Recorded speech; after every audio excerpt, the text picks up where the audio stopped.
দর্শক শ্রোতা জানেন আপনারা আজকে আওয়ামী লীগের জায়গা ডাকা যেই লকডাউন, এই লকডাউনকে আসলে কেন্দ্র করে দেখতে পাচ্ছেন যে প্রতিটা মোড়ে মোড়েই কিন্তু পুলিশের তল্লাশি ব্যাপক হারে চলছে।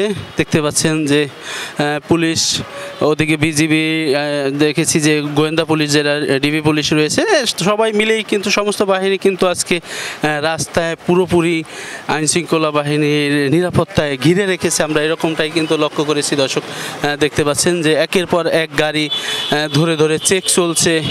রাজধানী আগারগাঁয়ে আমরা রয়েছি, দেখতে পাচ্ছেন যে আগারগাঁয়ের যে মোড়টি রয়েছে এখানে গাড়ির চেক ইন চলছে একটি একটি করে, কে কোথা থেকে আসছে কি করছে এটাই কিন্তু আমরা লক্ষ্য করেছি। এখানে আমরা দেখতে পাচ্ছি যে বাংলাদেশ জাতীয় সংসদ সদস্যর একটি গাড়িও তারা দাঁড় করিয়েছেন।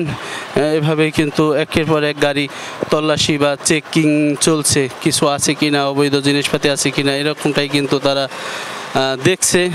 কাগজপাতিও রয়েছে কিনা এটাও কিন্তু চেক চলছে। দর্শক দেখতে পাচ্ছেন যে গাড়ি চেক ইন পাতি দেখিয়ে দেখিয়ে ছেড়ে দিচ্ছে। দেখতে পাচ্ছেন যে আজকের এই লকডাউন খুবই আমরা লক্ষ্য করেছি যে রাস্তায় গাড়ি এক পর্যায়ে নেই বললেই চলে, খুবই ফাঁকা চলছে আসলে রাস্তাঘাটটা পরিস্থিতি। দর্শক, আওয়ামী লীগের দীর্ঘদিন পরে ডাকা এই লকডাউনকে আপনারাই কিভাবে দেখেন আমাদের কমেন্টে জানাবেন। লকডাউন দীর্ঘদিন পরেই কিন্তু আমরা দেখেছি যে 2019 সাল 20 সালের দিকে যেরকমটি করোনার একটা লকডাউন ছিল, এখন সেই লকডাউনটাই কিন্তু আসলে দেয়নি অবশ্য। আগে ছিল করোনার লকডাউন, এবার হলো দেশের রাজনীতি যেই লকডাউন। আজকে যা আপনারা জানেন যে শেখ হাসিনার রায় হওয়ার কথা রয়েছে, এই রায়কে কেন্দ্র করেই কিন্তু আজকের এই বিশেষ যে তল্লাশি গাড়ি চেকিং চলছে বা আজকের রায়কে কেন্দ্র করে লকডাউন ডাকা আওয়ামী লীগের।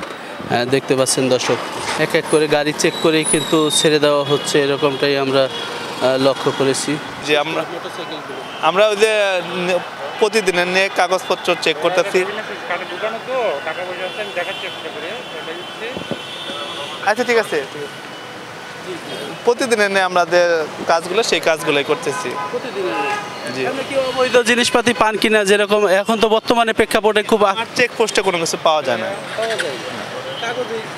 হ্যাঁ, কাগজ চেক করতেছি না, আমরা ওই জাস্ট ফর মোটর সাইকেলে কাগজপত্রগুলো মূলত চেক করি। না থাকলে কি করা হচ্ছে?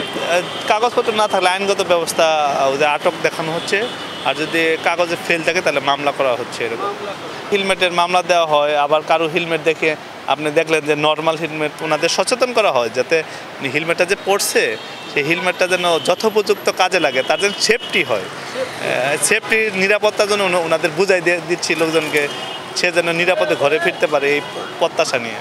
অবশ্যই দিতে হবে, কারণ কাগজপত্র ছাড়া তো চালানো যাবে না। কাগজপত্র প্রতিনিয়ত আমরা করি, এখনও বলবো যে ফিউচারে বলবো কাগজপত্র ছাড়া গাড়ি চালানো যাবে না। আপনাদের এই যে লকডাউন নিয়ে, আওয়ামী লীগের টাকা লকডাউন নিয়ে আপনাদের প্রতি কোনো রয়েছে কিনা, যে চাপ রয়েছে? না, কোনো চাপ নেই, স্বাভাবিক কাজ করতেছি আমরা। আপনি এটাকে বলেন এই হেলমেটটা আপনার কাছে কতটা মনে হয়, যে কতটা উপযুক্ত মনে হয়, কতটা সেফটি মনে হয় আপনার কাছে? হ্যাঁ, তাহলে এটা পড়ছেন কেন? এটা তাহলে পড়ছেন কেন যদি সেফটি না হয়? এদের গাড়িটা সুন্দর, আপনিও মাশাআল্লাহ দেখতে সুন্দর, আপনার হাসিও সুন্দর, কিন্তু হেলমেটটা তো ভালো নাই। কি ভুল বললাম? না, কেমন হেলমেট পরা উচিত আপনার? দামি সাবজেক্ট না, যেটা নিরাপত্তা, দাম কম টাকা দা কিনেন, বেশি টাকা দা কিনেন, এই জন্য আমার কোনো আপত্তি নাই। নেক্সট টাইম এই দেন বাইরে দেন, সুন্দর হেলমেট, সুন্দর হেলমেট কিনছে। আপনি কাগজটা দেখান গাড়ি।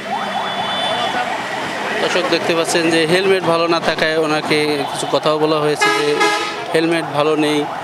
ওনার হেলমেটটা আসলে মাথা থেকে যখন তখন বাতাসেও কিন্তু নিয়ে যেতে পারে, উনি যে হেলমেট দর্শক করেছে। দেখতে পাচ্ছেন যে নামে মাত্র হেলমেট পরে আমরা দেখতে পাচ্ছি যে একের পর এক গাড়ি চেক ইন করা হচ্ছে। পুলিশ সদস্য যারা রয়েছে কিন্তু গাড়ি চেক করেই কিন্তু ছাড়া হচ্ছে, এরকমটাই আমরা দেখতে পাচ্ছি। দর্শক, সেফটি তো অবশ্যই সবারই সেফটি দরকার। মামলার জন্য পরে আগে নিজের নিরাপত্তা, আগে ম্যাচ জল হলো নিজের নিরাপত্তা। নিজের নিরাপত্তা, আপনি এটাতে আপনি কি নিরাপদ মনে করেন? এটা নিরাপত্তা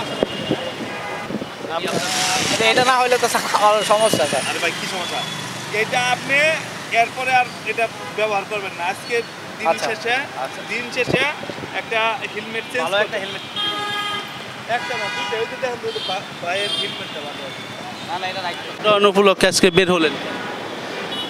লকডাউনে অ্যাকচুয়ালি লকডাউনটাকে ওইভাবে গুরুত্বপূর্ণ কোনো কিছু না, এটা আমরা সহনশীলভাবে মেনে নিতে হবে যে এইভাবে লকডাউন নামে এই জটিলতাগুলো আসবেই। বিগত 17 বছরের যেই জঞ্জাট এর থেকে মুক্ত হতে হলে আমাদেরকে এটাকে স্বাভাবিক জীবন হিসেবেই মেনে নিতে হবে, যে এরকম হুমকি ধমকি আসবে। এখন প্রয়োজনীয় যে কাজ আছে সেই কাজের জন্য বেরো। আপনার ভয় লাগে না? বিগত 17 বছর তো এর চেয়েও নরকে ছিলাম, তার চেয়ে এই নরকটাকেই সহনশীল মনে হয়েছে। এই হিসাবে আর কি নিজের কাজ নিজের প্রয়োজন মেটানোর জন্য বের হওয়া। পুলিশ চেক করতেছে, এটা কিভাবে দেখেন? না, এটা আরো ভালো। এই যে যেটা ওই উজ্জ্বল ভাই বলল যে আমার নিরাপত্তার জন্য আমার হেলমেটটা আমাকে আরো শক্তিশালী স্ট্রং অথবা আরো উন্নত মানের হেলমেট দরকার, সেই অ্যাসপেক্টে।